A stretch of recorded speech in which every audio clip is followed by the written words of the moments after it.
It was once the noble seat of Baron Silverlaine, a symbol of hope and safety in the Silverpine Forest. But now, it is a monument to madness and a den of shadows because the Archmage Arugal, consumed by guilt and desperation, unleashed a forbidden worgen curse that claimed the lives and souls of everyone within these stone walls. The echoes of heavy plate armor have been replaced by the scratching of claws on cold stone. Creatures like Shadowfang Whitescalp now roam these corridors, not as soldiers, but as Arugal's children. These feral beasts serve a master who lost his mind long ago, turning a former home into a permanent, blood-soaked hunting ground. Deep within the damp foundations of the keep lie the dungeons.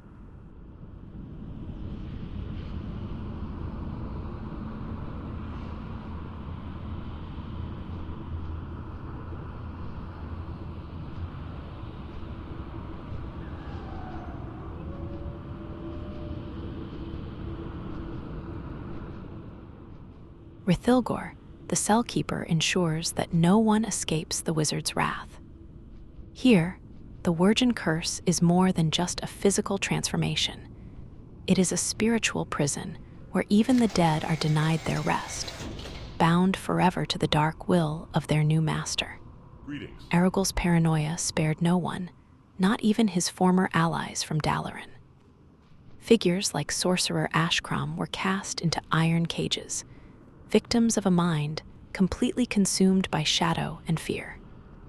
Freeing them is a rare glimmer of hope in a place that has long forgot the meaning of light, mercy, or the world outside these gates.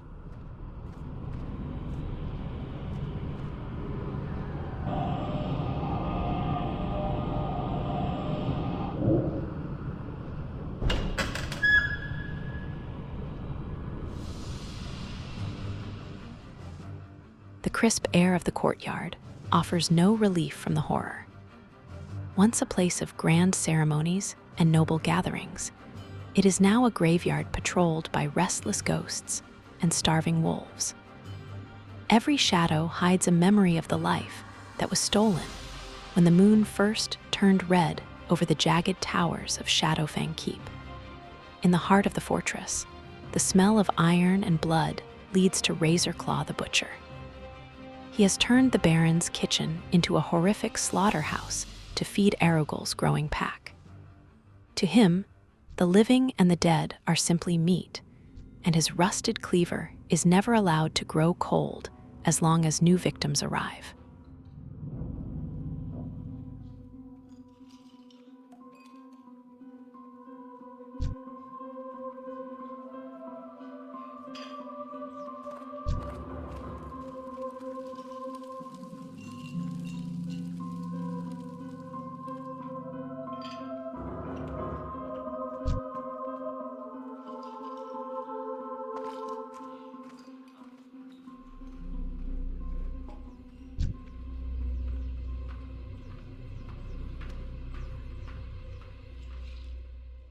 Baron Silverlaine remains in his banquet hall, but only as a hollow, mourning ghost.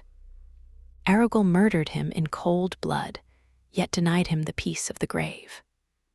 The Baron is cursed to watch the eternal decay of his legacy from the head of a table that serves only sorrow, haunting the halls he once ruled with pride and honor.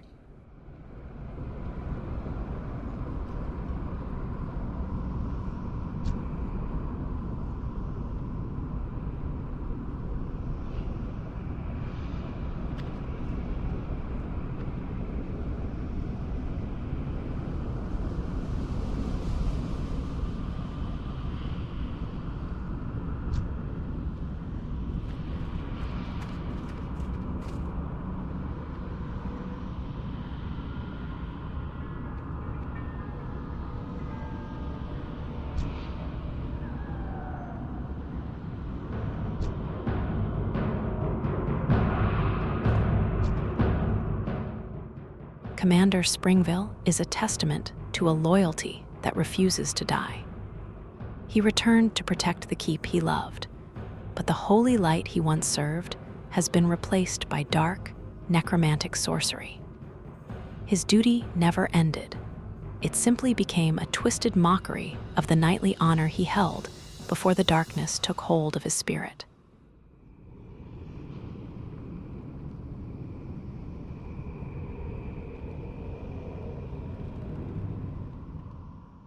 As we climb higher toward the peaks of the fortress, the weight of the curse thickens. Arugal's most loyal wolves lie in wait, their humanity long stripped away by the wizard's magic.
They are feral guardians, bound by a final, savage instinct to protect the man who doomed them and turned their existence into a nightmare.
Fenris the Devourer is a product of dark alchemy and desperate, unending hunger.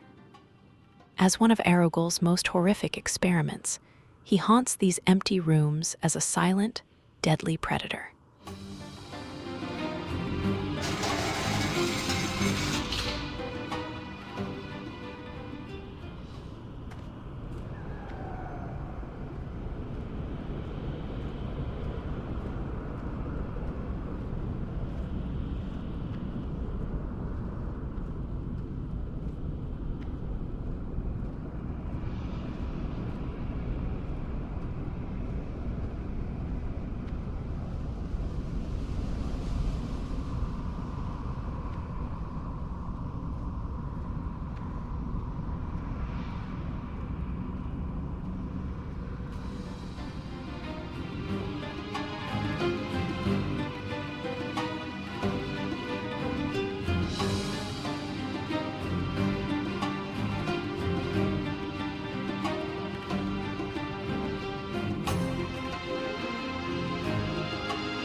In the unnatural stillness of the tower, the only sound is the heavy breathing of a beast that knows nothing but the urge to consume.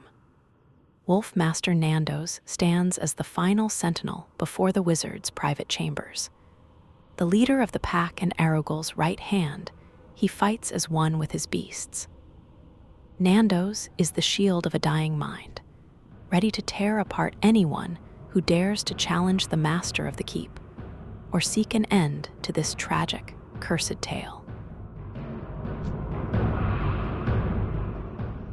Finally, we reach him, Archmage Arugal, a man who turned everything he loved into a nightmare out of a broken sense of duty. Shadowfang Keep is his kingdom, his laboratory, and his Abedi cage.